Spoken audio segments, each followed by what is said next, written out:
일본 군사대국기를 터준 윤정부 반경 능력을 용인했다.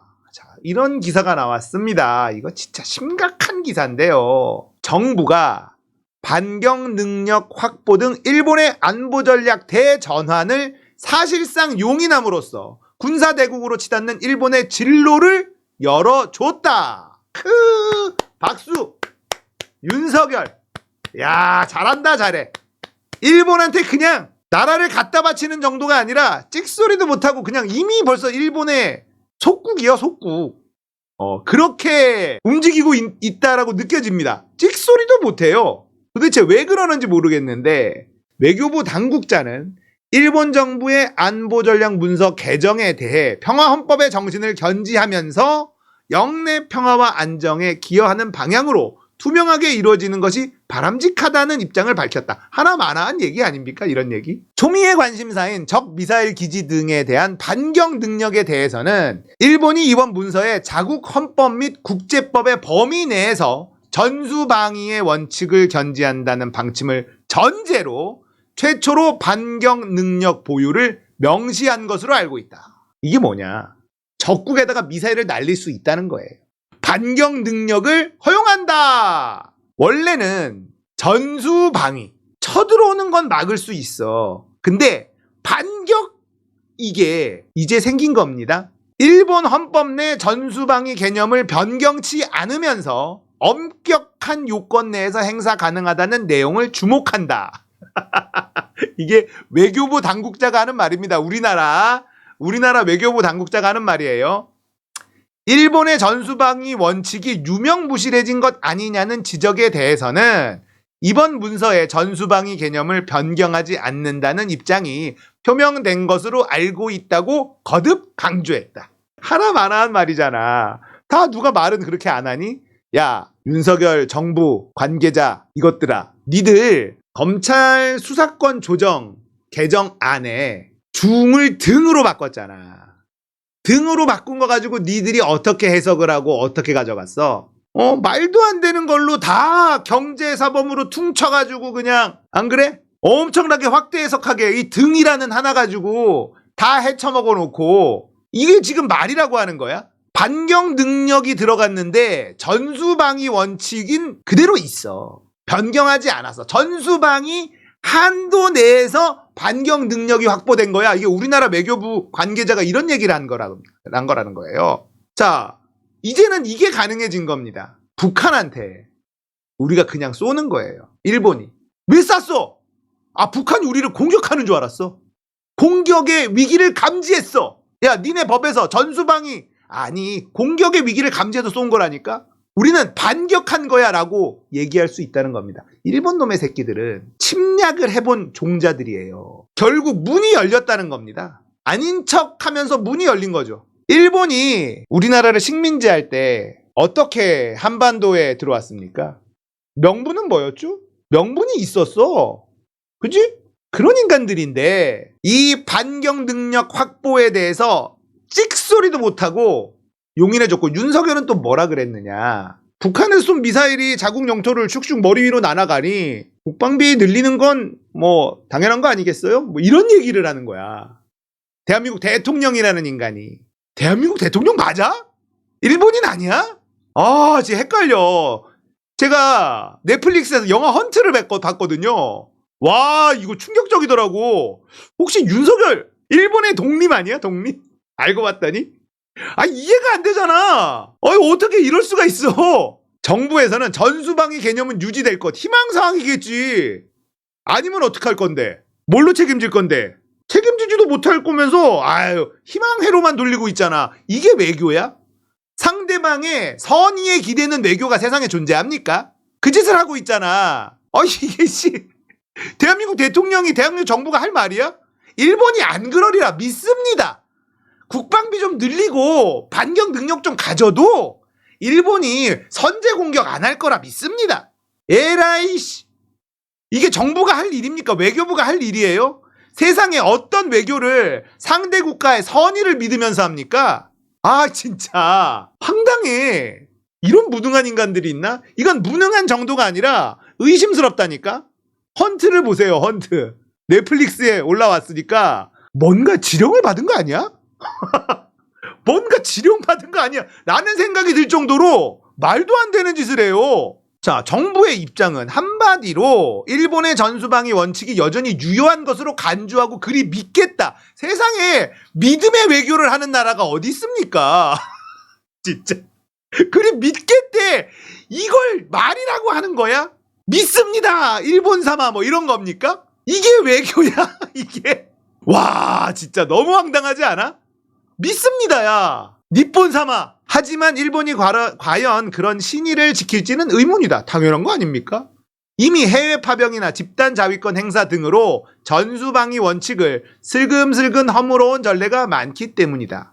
정부는 일본과 사전소통을 했다고 하지만 전수방위에 대한 일본의 확고한 약속이 있었는지 심지어 양측 견해가 확실히 일치했는지조차 알 수 없다. 믿습니다 외교. 아 좋다. 믿어야지. 우리 니폰사마 믿어야지. 이와 관련해 외교부 당국자는 일본 정부는 각급에서 우리 정부 대상 사전 설명을 시행했고 우리 정부 역시 우리 입장을 전달했다고 말해 이견이 존재할 가능성을 시사했다. 사실 따지고 보면 반경 능력과 전수방위는 그 자체부터가 일종의 형용 모순이며 상충적 개념입니다. 이게 핵심이에요. 전수방위는 전쟁 포기 등을 규정한 일본 헌법 구조에 따라 최소한의 자위권만 인정하는 것이다. 상대의 무력 공격을 받은 후에야 방위력을 행사하고 그나마 최소한도로 한정하는 수동적 방위 전략이 전수방위예요. 그런데 타국을 선제 타격할 여지가 있는 반경 능력은 상식적으로 보더라도 전수방위의 범주를 훨씬 넘어선다. 무늬만 반격인 셈이다. 때문에 일본 내에서조차 충분한 논의 없이 반경 능력을 보유한 것은 미래의 화근이 될 것이고 전수방위 원칙이 무너질 것이란 우려가 벌써부터 나온다. 특히 문제가 되는 것은 불분명한 반경 능력 행사 시점과 조건이다. 아사히 신문은 일본 정부는 상대가 실제로 공격하지 않아도 공격에 착수한다면 공격이 발생한 것으로 보고 있다. 반경 능력 행사가 선제 공격으로 비춰질 가능성을 지적했다는 거예요. 공격 착수 시점에 대한 판단은 전적으로 일본이 하기 때문에 고이든 오판이든 위험성이 큰 거다. 자, 북한이 공격하려 해서 우리가 먼저 때렸다가 가능하다는 거예요. 일본은 한반도에서 전쟁 나기를 간절히 기원하고 있는 나라입니다. 왜냐? 일본은 한반도 전쟁 말고는 나라가 다시 일어날 방법이 없어요. 이미 나라가 망해 있습니다. 그동안 벌어다 놓은 돈이 많아서 버티고 있는 거지 이미 망해 있어요. 자, 2018년도에요. 세출 세입이 있잖아요. 국채비로 23.8%가 나갑니다. 세출 중에. 세금이 들어오면 나가는 비용의 23.8%가 빚 갚는 데 써요. 자, 그런데 세입은 보세요. 34.5%가 공채로 때웁니다. 이게 지금 2018년도인데 이게 달라질 수가 없어요.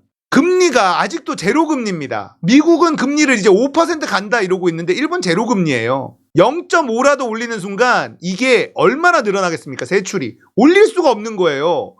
자, 물가가 오르는데 금리를 못 올려. 아베노믹스가 이상한 기형적인 세입 세출 구조를 만들어 버렸기 때문에 경제라는 게 그 상황에 맞춰서 금리를 오르고 내리고 이렇게 할 수 있어야 되는데 일본은 그게 원천적으로 막혀버린 거예요. 이런 나라가 안 망하면 어디가 망하겠습니까? 기형적이라는 거죠. 그러니까 일본은 경제적으로 희망이 없는 상황이에요. 미래 기술이 있는 것도 아니고 미래의 희망을 가질 만한 뭔가 산업이 따로 있는 것도 아니에요. 그런 상황에서 희망이 뭐다? 한반도 전쟁이다.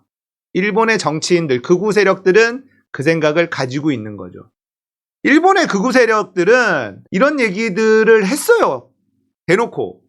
한반도의 전쟁이 일본에겐 축복이었다.